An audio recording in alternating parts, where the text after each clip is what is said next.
तो बच्चों, आज की वीडियो में हम पढ़ेंगे कक्षा 10 का पाठ 8 जीव जनन कैसे करते हैं, भाग 2 लैंगिक जनन।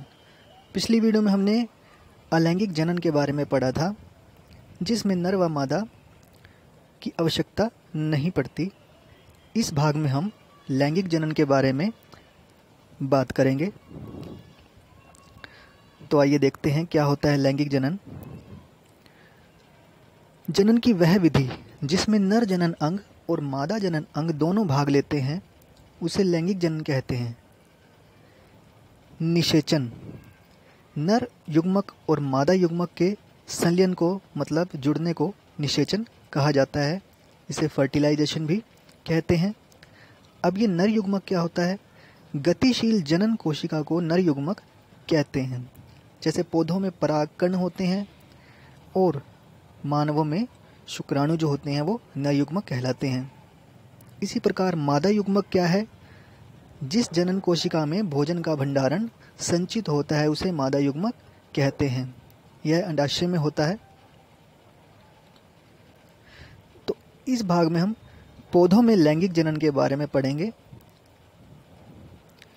तो सबसे पहले पुष्प के जननांग के बारे में, मतलब पुष्प में कौन कौन से जनन अंग होते हैं उसके बारे में हम पढ़ेंगे। तो पुष्प में दो जनन अंग होते हैं, एक होता है नर जनन अंग और दूसरा है मादा जनन अंग। तो इस फ्लो चार्ट के माध्यम से हम इसके भाग पढ़ेंगे। नर जनन अंग को हम पुंकेसर कहते हैं और मादा जनन अंग को स्त्री केसर कहा जाता है। पुंकेसर के आगे दो भाग होते हैं, पहला परागकोश और दूसरा पूतंतु। और उस प्रकार स्त्री केसर के तीन भाग होते हैं, जैसा आप फ्लो चार्ट में देख रहे हैं, वर्तिकाग्र, वर्तिका और अंडाशय। अब इन सभी भागों को हम चित्र के अनुसार देखेंगे। तो यह है पुष्प की अनुदैर्ध्य काट का चित्र, पुष्प अंदर से कैसा दिखाई देता है। तो जो हमने फ्लो चार्ट में भाग पढ़े वो हम यहाँ पर देखेंगे। सबसे पहले आप देख रहे हैं जो सबसे ऊपर का जो भाग है इसे वर्तिकाग्र कहा जाता है। उसके बाद जो ये नीचे नली है इसे वर्तिका कहा जाता है, और जो नीचे मोटा हुआ भाग है अंडे के आकार का उसे अंडाशय कहा जाता है। और इन तीनों भागों को मिलाकर हम स्त्री केसर कहते हैं, जो कि मादा जनन अंग है। दूसरी तरफ जो यह आप देख रहे हैं परागकोश, और उसके नीचे जो उसकी नली है उसको पूतंतु कहा जाता है। और इन दोनों भागों को संयुक्त रूप से पुंकेसर कहा जाता है, जो कि पुष्प का नर जनन भाग है। ये आपको पता है, इसकी पंखुड़ी है जो कि कीटों को आकर्षित करने के लिए उपयोग होती है। अलग अलग फूलों में अलग अलग रंग की होती है। और नीचे जो ये आप हरे रंग की पत्तियां देख रहे हैं ये बाहरी दल पुंज इसको कहा जाता है, जो पुष्प के कोमल भागों की रक्षा करता है। अब पुष्प के सभी भागों को हम डिटेल में पढ़ेंगे। सबसे पहले बाह्य दल, जैसा कि हमने चित्र में देखा था, ये हरे पत्ते जैसे भाग होते हैं जो पुष्प के सबसे बाहरी हिस्से में मौजूद रहते हैं। और जब पुष्प कली के रूप में होता है तब बाह्य दल उसकी रक्षा करते हैं। फिर उसके बाद आता है पंखुड़ियाँ। पंखुड़ियाँ जो होती है पुष्पों की रंगीन पत्तियाँ होती हैं और अलग अलग रंग की होती हैं, और इन सभी पंखुड़ियों को दलपुंज कहा जाता है। फूलों की पंखुड़ियों में खुशबू होती है और परागण के लिए वे कीटों को आकर्षित करते हैं। उसके बाद हमने अगला भाग जो देखा था नर जनन अंग, जिसे हम पुंकेसर कहते हैं। यह पौधे का नर प्रजनन अंग होता है और यह दो हिस्सों का होता है, परागकोश और पूतंतु। पुंकेसर का डंठल तंतु कहलाता है और फूला हुआ ऊपरी हिस्सा परागकोश कहलाता है। और परागकोश में पराग कण होते हैं और उन्हें अपने भीतर यह रखता है। पराग कणों में नर युग्मक पाए जाते हैं और एक पुष्प में बहुत सारे पुंकेसर होते हैं। जैसा आप चित्र में देख रहे हैं, हमने इस पुंकेसर के भाग को बड़ा करके दिखाया है। तो ये हमारा परागकोश है और इसके अंदर जो आप कण देख रहे हैं वो पराग कण होते हैं। जैसे हम कभी फूलों के ऊपर हाथ लगाते हैं तो हमारी उंगलियों पर जो पदार्थ पीले रंग का चिपक जाता है वो परागकण होते हैं। और इसके नीचे की जो नलिका का भाग है वो पूतंतु कहलाता है। अब हम पढ़ते हैं इसके मादा भाग के बारे में, जिसे हम स्त्री केसर कहते हैं। और यह मादा प्रजनन अंग, इसका आकार सुराही जैसा होता है, जैसा हम चित्र में देख चुके हैं। और यह 3 हिस्सों का बना होता है, वर्तिकाग्र, वर्तिका और अंडाशय। तो आप चित्र में इसको देख सकते हैं। सबसे ऊपर का हिस्सा वर्तिकाग्र, मतलब वर्तिका का अग्र भाग, और उसके नीचे जो नली है उसे वर्तिका कहते हैं। और जो गोल अंडे जैसा भाग होता है उसे अंडाशय कहा जाता है। अंडाशय के अंदर बीजांड पाया जाता है, जिसके अंदर अंडा या डिंब होता है, जिसके अंदर निषेचन की प्रक्रिया मतलब जनन की प्रक्रिया संपन्न होती है। तो अंडक के शीर्ष हिस्से को वर्तिकाग्र कहा जाता है। यह चिपचिपा होता है और पुंकेसर के परागकोश से परागकण प्राप्त करता है। परागकण वर्तिकाग्र से चिपक जाते हैं और अंडक का मध्य भाग वर्तिका कहलाता है। वर्तिका एक नली है जो स्टिग्मा मतलब वर्तिकाग्र को अंडाशय से जोड़ती है। अंडक का निचला हिस्सा जो फूला हुआ है अंडाशय कहलाता है। यहीं पर बीजांड बनाए और रखे जाते हैं। अंडाशय में कहीं बीजांड होते हैं और प्रत्येक अंडाशय में पौधे का मादा युग्मक पाया जाता है। अंडाशय के भीतर मौजूद पौधे का मादा युग्मक अंडा या डिंब कहलाता है। इसलिए अंडक के अंडाशय में मादा युग्मक बनते हैं। पौधे के मादा अंग को जायांग भी कहते हैं और यह कई पुंकेसरों से घिरा होता है। तो इस प्रकार पौधों में 2 लिंग होते हैं, नर जनन अंग और मादा जनन अंग। लेकिन कुछ पौधे होते हैं जिनमें केवल एक फूल में एक ही जननांग पाया जाता है। तो आइए उनके बारे में बात करते हैं। ये 2 प्रकार के होते हैं, पुष्प एक लिंगी और द्विलिंगी। तो कुछ पुष्प एक लिंगी होते हैं क्योंकि या तो उनमें पुंकेसर होता है या फिर स्त्री केसर होता है। ऐसे पौधों के उदाहरण हैं पपीता और तरबूज। उसी प्रकार जो द्विलिंगी होते हैं, नाम से जैसे पता लग रहा है कि वो पुष्प जिनमें नर और मादा दोनों ही प्रकार के अंग पाए जाते हैं, उन्हें द्विलिंगी पुष्प कहते हैं। मतलब एक ही पुष्प में दोनों अंग पाए जाते हैं। और इनके उदाहरण हैं गुड़हल और सरसों। इसके बाद हम देखते हैं कि पौधों में जनन प्रक्रिया के चरण कौन कौन से हैं। तो नए बीज बनने के क्रम में परागकण में मौजूद नर युग्मक बीजाणु में मौजूद मादा युग्मकों से मिलते हैं और यह प्रक्रिया 2 चरणों में होती है। एक तो है परागण और दूसरा है निषेचन। इसके बारे में हम आगे पढ़ेंगे। तो परागण क्या होता है? जब पुंकेसर से परागकण अंडक के स्टिग्मा मतलब वर्तिकाग्र पर आते हैं तो इसे परागण कहते हैं। परागण की वजह से ही नर युग्मक मादा युग्मकों के साथ मिल पाता है।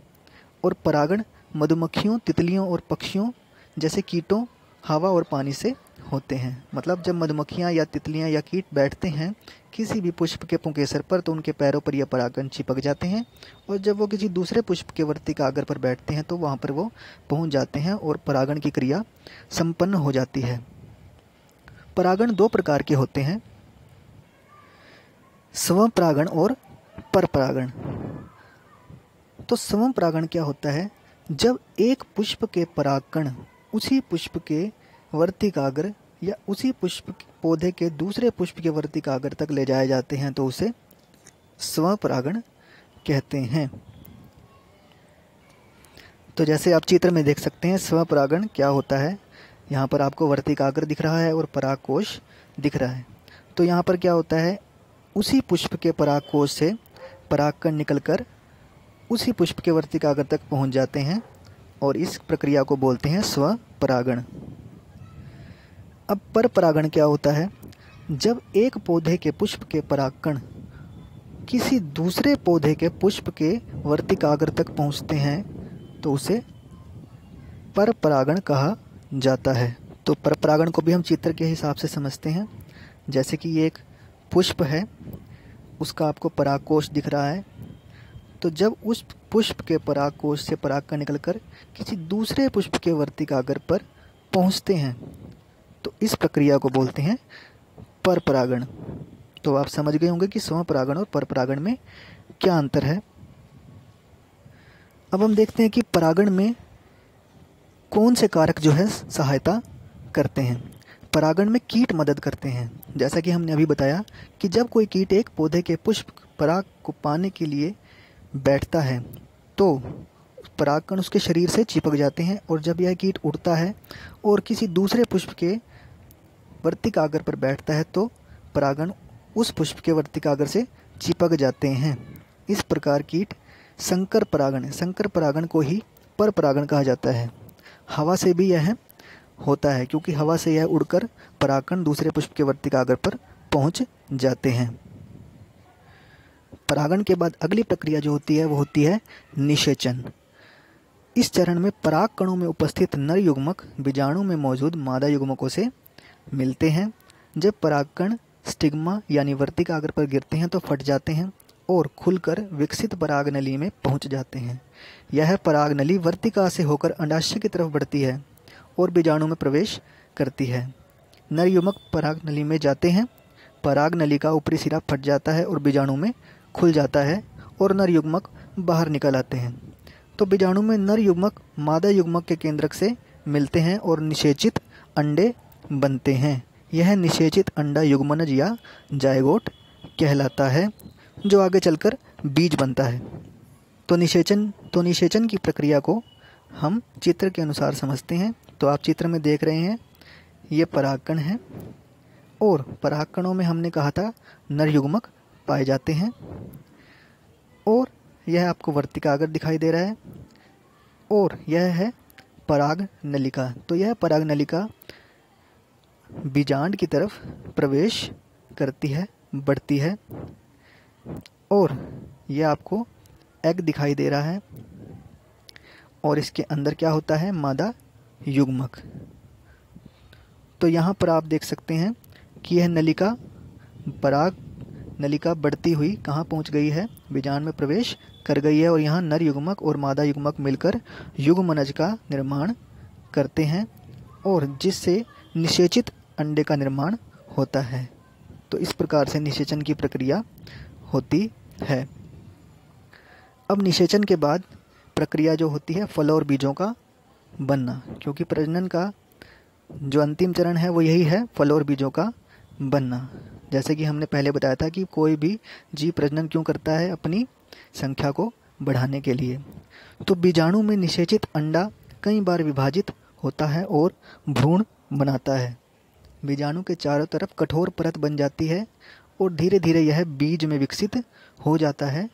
पुष्प का अंडाशय विकसित होकर फल का रूप ले लेता है, जिसके भीतर बीज होते हैं। फूलों के अन्य हिस्से जैसे बाहरी दल, पुंकेसर और वर्तिकाग्र और वर्तिका सूखकर गिर जाते हैं। फूलों की जगह फल ले लेते हैं और बीजों की रक्षा फल करते हैं। तो जैसे आप सेब का चित्र देख रहे हैं, तो सेब के अंदर बीज होता है जिससे सेब का नया पौधा उगता है। इसलिए सेब को फल कहा जाता है, क्योंकि सेब के अंदर ही बीज होते हैं जिनसे सेब का पेड़ बनता है। क्या आप जानते हैं कि मटर भी एक फल है? तो हाँ, मटर भी एक फल है, क्योंकि मटर में भी जो बीज होते हैं वो फल के अंदर ही होते हैं जिनसे नया पौधा उगता है। और भी उदाहरण हैं, जैसे कि भिंडी भी एक फल है, क्योंकि उसके बीज भी उसके अंदर ही होते हैं। अब प्रजनन का मुख्य उद्देश्य है बीज बनाना। तो बीज ही पौधे की प्रजनन इकाई होता है। बीज से ही नए पौधे विकसित हो सकते हैं। बीज में नवीन पौधे का हिस्सा जो पत्तियों का रूप लेता है उसे प्लम्यूल कहते हैं। जो जड़ों के रूप में विकसित होने वाला होता है, मतलब जिसे जड़ बनती है, उसे मूलांकुर कहते हैं। और जिसमें भोजन संरक्षित होता है उस हिस्से को बीज पत्र कहते हैं।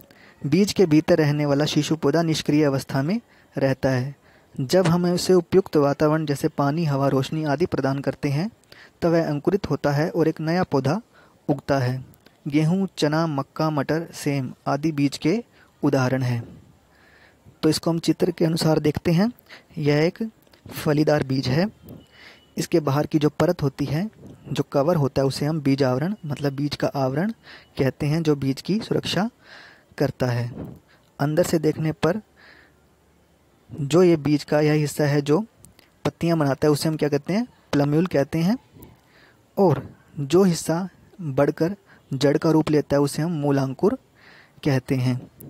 और जो ये दो हिस्से आप देख रहे हैं इन्हें बीज पत्र कहते हैं, जिनके अंदर पौधे के बढ़ने के लिए भोजन होता है। अब बीज से नया पौधा बनने की प्रक्रिया को अंकुरण कहा जाता है। तो पौधे से मिला बीज सूखा और निष्क्रिय अवस्था में होता है। जब उन्हें पानी, हवा, मिट्टी आदि मिलती है, मतलब जब उन्हें हमें मिट्टी में बो देते हैं, तब वह नए पौधे के रूप में विकसित होना शुरू करते हैं। तो एक बीज के विकास की शुरुआत अंकुरण कहलाती है। बीजों का अंकुरण तब शुरू होता है जब बीज पानी को सोखना शुरू करते हैं, फूलता है और बीजावरण को तोड़कर फट जाता है। पानी की मदद से बीजों में एंजाइम कार्य करना शुरू कर देते हैं। एंजाइम संचित भोजन को पचाते हैं और उसे घुलनशील बना देते हैं। तो घुलनशील भोजन की मदद से मूलांकुर और प्लम्यूल विकसित होता है। तो इसी प्रकार हम देखते हैं कि जब हम चने को भिगोते हैं तो कुछ दिनों बाद उसमें से नया पौधा बनने लग जाता है बिना ही मिट्टी के, क्योंकि जो चने का जो बीज पत्र होता है उसमें पहले से ही भोजन उपस्थित होता है। तो बीज के अंकुरण को हम चित्र के अनुसार समझते हैं।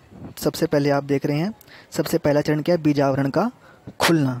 नमी के कारण जो आवरण है वो कमज़ोर होकर खुल जाता है और जो मूलांकुर है वह जड़ों के रूप में नीचे की तरफ बढ़ता है।